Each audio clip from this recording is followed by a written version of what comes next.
폭염과 폭우가 오락가락하던 도깨비 장마가 끝나고 우리가 알던 장마가 본격적으로 시작됐습니다. 거센 장맛비로 인한 피해가 속출하고 있는데요. 이 장마가 언제까지 이어질지 비 피해를 예방하는 방법은 없는지 김승배 한국자연재난협회 본부장과 이야기 나눠보겠습니다. 안녕하십니까? 네. 일단 올해 장마는 좀 양상이 두 개로 좀 나눈 것 같습니다. 네. 초반 같은 경우에는 폭염, 폭우가 번갈아 네, 가더니 그렇습니다. 이제는 또 우리가 알던 장마가 시작된 네. 거죠? 그렇습니다. 이제 그동안 남해상에 머물렀던 정체전선, 네. 그러니까 장마전선이 못 올라왔었거든요.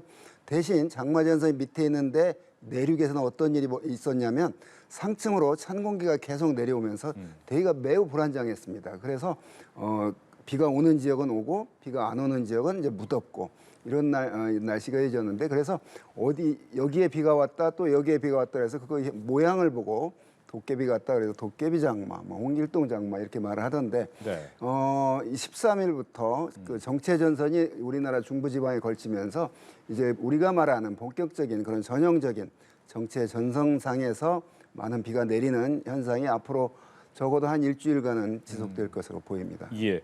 밤사이 이제 수도권에 비가 굉장히 많이 내렸는데 네. 이 장마전선이 지금은 아래로 조금 내려갔어요. 네. 보니까 내일 오전 사이에 충남 전북에 엄청난 비가 내리겠다라고 네, 얘기가 네, 나오는데 네. 어느 정도 예상이 됩니까? 어제와 오늘 그 전북, 익산 이런 데가 한 400mm가 왔거든요. 이틀 사이에. 자, 그런데 앞으로 오늘 밤과 내일 사이에 네. 죄송합니다. 많은 곳은 역시 또 400mm 가까운 그런 비가 주로 충남과 전북 이 남쪽에, 서울 경기는 지금 어제 그저께 많은 비가 내렸는데 네.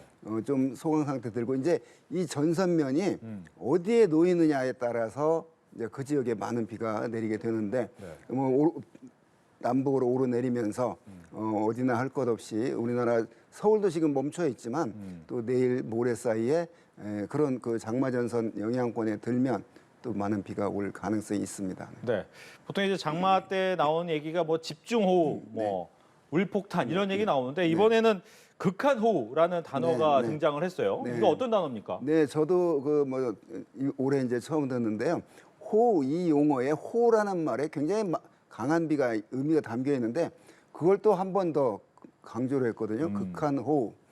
그런데 이제 작년에 서울시에 1시간에 141.5mm 비가 오면서 큰 피해가 났는데, 네. 자, 이런 큰 피해가 날 예상되는 비, 그걸 기준을 기상청이 1시간에 50mm 이상, 그리고 3시간에 90mm 이상, 그러니까 1시간에 확 50mm 쏟아 부었다가 조금 약해지더라도 네. 전체적으로 그래서 이 두 조건을 동시에 만족시키면 그걸 이제 그냥 호우 그러면 또 이제 확 와닿지 않으니까 극한호우라는 용어를 썼는데, 하여간 단시간에 많은 비가 오고 위험하다 그런 것을 알려주는 이제 문자인데, 극한호우라는 용어를 저로 올해 처음 들었습니다. 예.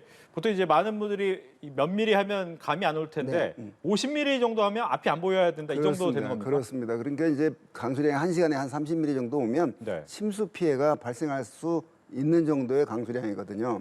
1시간에 50mm 정도면 그 자동차 와이퍼를 작동을 해도 금방 앞에 물이 덮여버리는 정도니까 네. 굉장히 그 많은 비가 오는 거고요. 1시간에 80mm 정도면 그 비가 오는 속에 만약 서 있다면 굉장히 공포감을 느낄 정도로 그 강한 비거든요. 네. 머리에 아플 정도로 머리에 맞으면.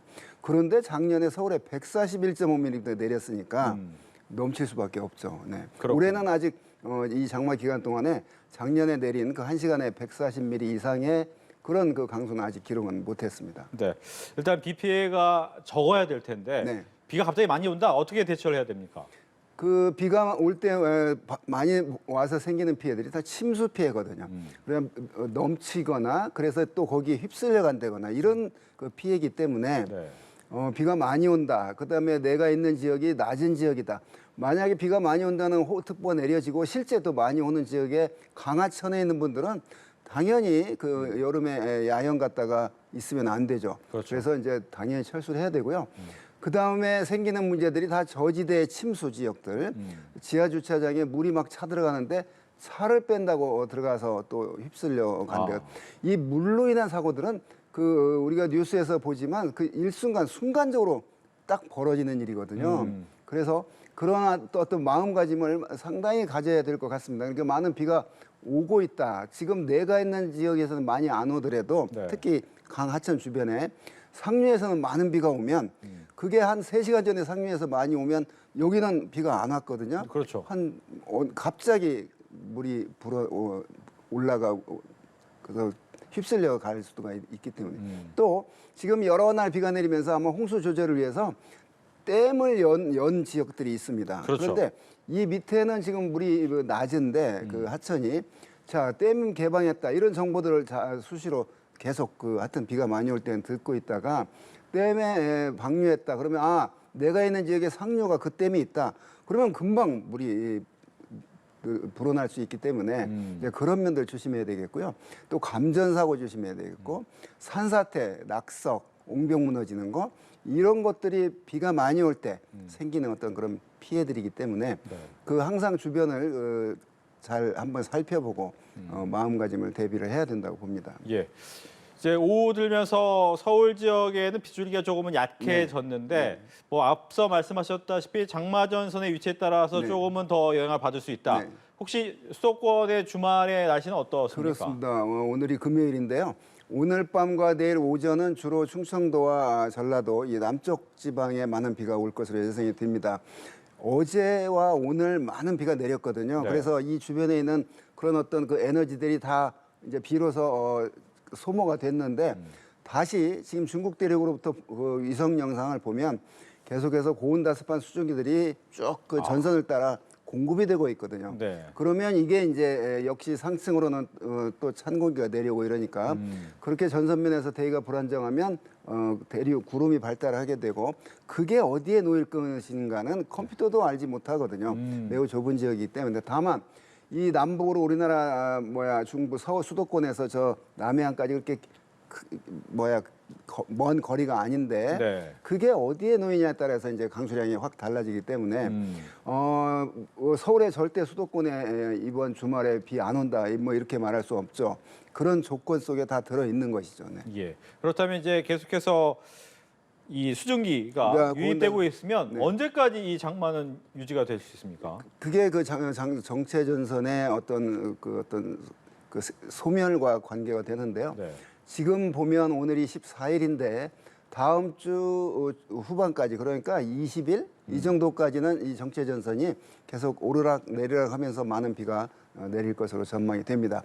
그 이유는 지금으로부터 한 일주일 뒤기 때문에 이제 좀 더 지켜봐야 되죠. 예. 보면 이번에 정선에서도 대규모 산사태가 네, 났습니다. 네, 네. 아마 비가 많이 오다 보면 지반이 약해지는데 네. 혹시 이렇게 좀 먼저 알아챌 수 있는 방법이 있습니까? 네, 이런 산사태나 이런 거에? 네, 그렇습니다. 산사태가 이제 날 수가 있는 그런 지역들에 만약 집이 있다거나 그런 분들은 그 굉장히 산이 무너지는 그런 규모니까 그렇죠. 그런 어떤 멀리서 만약에 있다 치면 그 굉음이 들린다고 합니다. 우르르르 하는.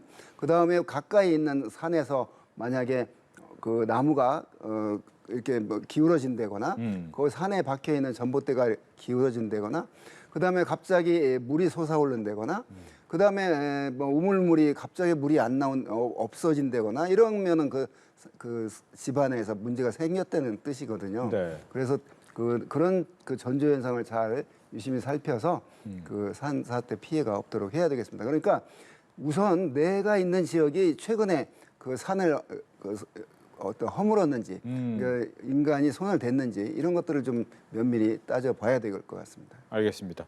봄에 이제 장마가 시작된 이후에 비의 양이 꽤 많이 내렸는데 네, 네.